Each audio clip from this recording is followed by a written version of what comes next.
Hello students, आज हम part 2 वर्ण विचार पढ़ेंगे। सबसे पहले हम वर्ण या अक्षर क्या होता है उसके विषय में जानेंगे। प्रत्येक भाषा के स्वरूप को प्रकट करने वाले कुछ अलग अलग अक्षर या चिन्ह होते हैं। प्रत्येक भाषा होती है, जो भी भाषा होती है, उसके स्वरूप को, उसके रूप को प्रकट करने के लिए अलग अलग कुछ अक्षर अथवा चिन्ह होते हैं जिन्हें हम वर्ण कहते हैं। वर्ण क्या होता है? वर्ण शब्द का वह सबसे छोटा खंड जिसके हम और टुकड़े नहीं कर सकते। भाषा की वह सबसे छोटी से छोटी इकाई जिसके हम और टुकड़े ना कर सके और खंड ना कर सके, उसे हम वर्ण कहते हैं। जैसे कि अक्षर। वर्ण को सूक्ष्म भेद के साथ हम अक्षर भी कहते हैं। वर्ण का हम दूसरा नाम अक्षर भी कह सकते हैं, जिसका क्षर नहीं होता, अर्थात जो कभी नष्ट नहीं होता। अक्षर अ प्लस क्षर यानी जो कभी नष्ट ना हो, अर्थात अक्षर से अभिप्राय होता है वह ध्वनि जो कभी नष्ट नहीं होती, हमेशा रहती है। अतः छोटी से छोटी ध्वनि जो कि खंडित ना हो सके, छोटी से छोटी ध्वनि जिसके हम टुकड़े ना कर सके, उसे हम अक्षर कहते हैं।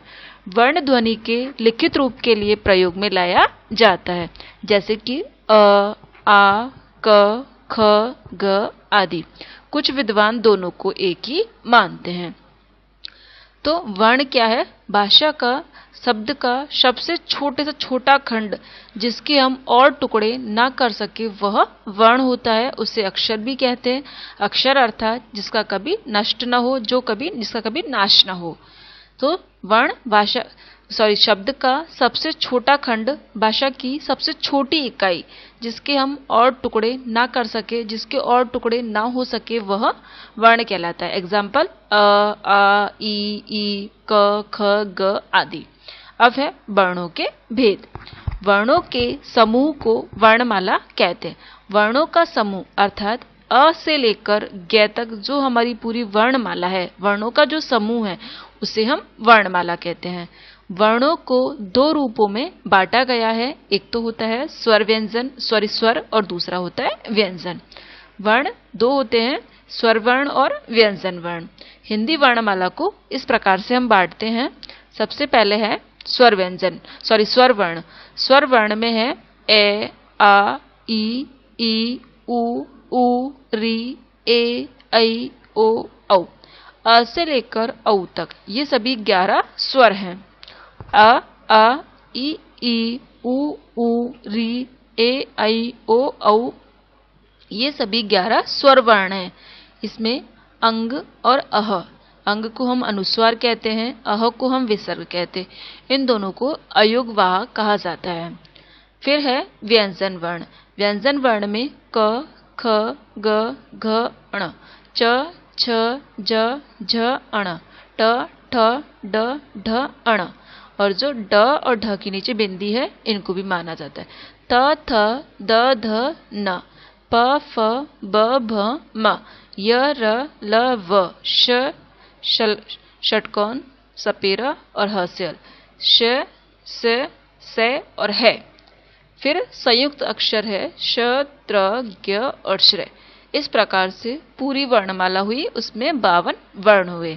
सबसे पहले 11 वर्ण हैं। 11 वर्ण है स्वर वर्ण, जो कि ऐसे औ तक है। उसके बाद +2 ये है अंग और अह, जो कि अयुग्वा है। फिर 33 व्यंजन है। 33 व्यंजन है कैसे लेकर और ह तक।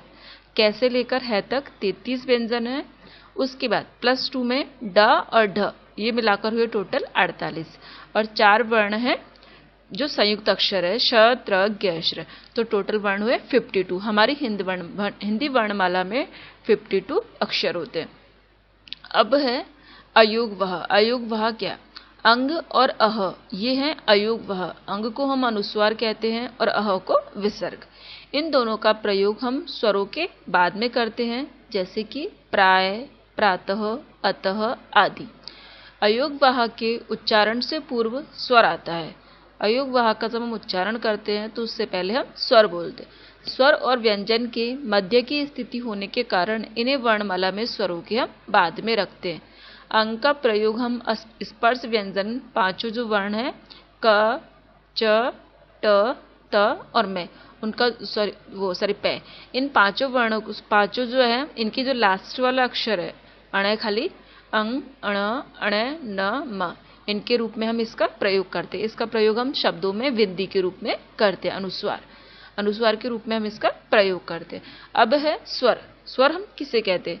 वे ध्वनियां जिनका उच्चारण हम बिना किसी सहायता के करते हैं, जिनके उच्चारण में मुंह से हवा निकलने में कोई बाधा नहीं होती, उन्हें स्वर कहते हैं। हम ये भी कह सकते हैं कि वे वर्ण जिनके उच्चारण में हम दूसरे वर्णों की किसी अन्य वर्ण की सहायता नहीं लेते, वे स्वर वर्ण कहे जाते।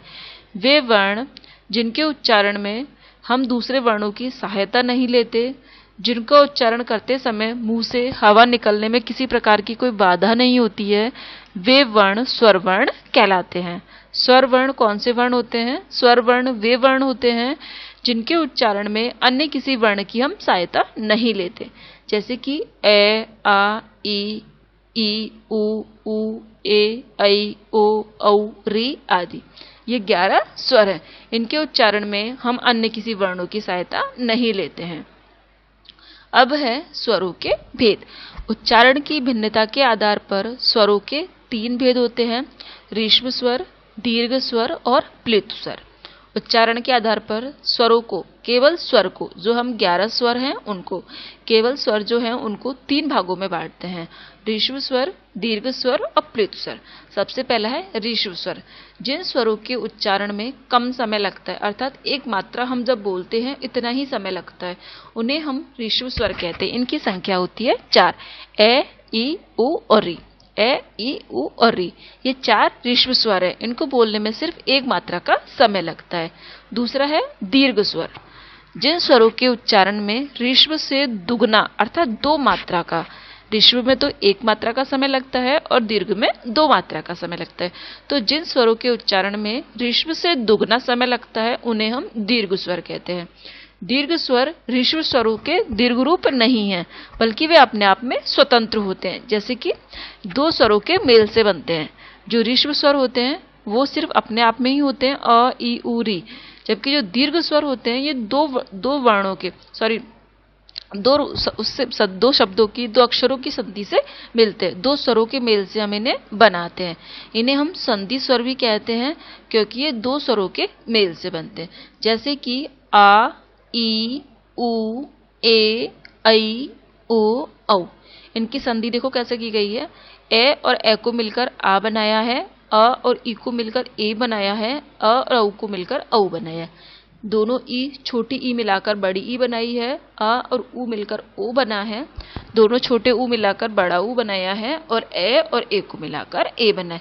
तो ये संधि स्वर है। ए को ऋश्व नहीं माना गया है, क्योंकि ए वर्ण जो होता है वो ए प्लस ई से मिलकर बनता है। 2 वर्णों का संयोग होने के कारण यह एक दीर्घ स्वर है। तो दीर्घ स्वर में आएगा आ, ई, उ, ए, ऐ, ओ और औ। ऋश्व स्वर में आया ए, ई, उ और री। अब है प्लुत स्वर। जिन स्वरों के उच्चारण में दीर्घ स्वर से भी अधिक समय लगता है उन्हें हम प्लुत स्वर कहते हैं। इनका प्रयोग हम किसी को पुकारने के लिए, संबोधन करने के लिए, किसी को बुलाने के लिए करते हैं। इनकी पहचान के लिए स्वर के आगे हम 3 करके नीचे ये बना देते हैं, जिसमें हम ओम लिखते हैं। शब्द हमने बोला ओम, तो इसमें प्लुत स्वर में ऋश्व जो दीर्घ स्वर है उससे भी अधिक समय का प्रयोग। इन प्लुत स्वर का आजकल हिंदी भाषा में प्रयोग नहीं होता है, इसका प्रयोग हम संस्कृत भाषा में करते हैं। अब आपको कुछ प्रश्न करने हैं, जैसे कि पहला प्रश्न, वर्ण किसे कहते हैं? पहला प्रश्न है वर्ण किसे कहते हैं। दूसरा प्रश्न है स्वर और व्यंजन लिखिए। स्वर कितने हैं, व्यंजन कितने हैं, आपको स्वर और व्यंजन लिखने हैं।